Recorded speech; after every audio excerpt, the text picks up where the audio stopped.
نحمدہ و نصلی علی رسولہ الکریم، اما بعد فاعوذ باللہ من الشیطان الرجیم، بسم اللہ الرحمن الرحیم۔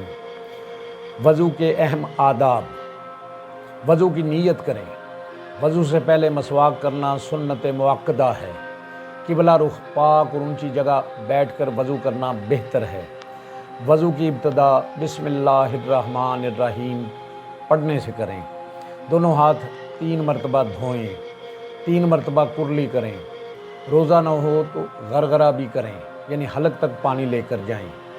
3 مرتبہ ناک میں پانی چڑھائیں اور ناک صاف کریں اچھی طرح۔ پورا چہرہ اچھی طرح دھوئیں۔ اگر داڑھی گھنی ہو تو اس کا خلال کریں تاکہ ہر بال کی جڑ تک پانی پہنچ جائے۔ پہلے دایاں پھر بایاں ہاتھ کوہنیوں سمیت 3 بار دھوئیں۔ پورے سر کا 1 مرتبہ مسح کریں۔ کانوں اور گردن کا مسح کریں۔ پہلے دایاں پھر بایاں پاؤں ٹخنوں سمیت دھوئیں اور انگلیوں کا خلال کریں۔ ہر عضو کو 3 مرتبہ دھونا سنت کریمہ ہے۔ وضو کے بعد کلمہ شہادت اور مسنون دعا پڑھیں۔ وضو کے دوران مکروہ امور: ہاتھ جھاڑ کر پانی کے چھینٹے اڑانا مکروہ ہے۔ چہرے پر زور سے پانی مارنا مکروہ ہے۔ وضو کے دوران بلا ضرورت باتیں کرنا مکروہ ہے۔ اعضاء کو 3 بار سے زیادہ دھونا مکروہ ہے۔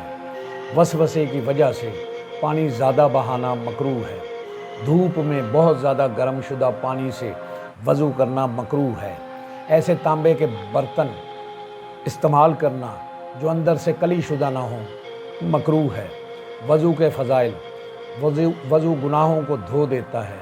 مسواک کے ساتھ پڑھی گئی نماز بغیر مسواک کے نماز سے 70 درجے افضل ہے۔ وضو کے بعد مسنون دعا پڑھنے والے کے لیے جنت کے 8 دروازے کھول دیے جاتے ہیں۔ اللہ تعالیٰ کا ذکر کرتے ہوئے وضو کرنے سے پورا جسم روحانی طور پر پاک ہو جاتا ہے۔ اللہ عمل کی توفیق عطا فرمائے۔ وآخر دعواہم ان الحمد للہ رب العالمین۔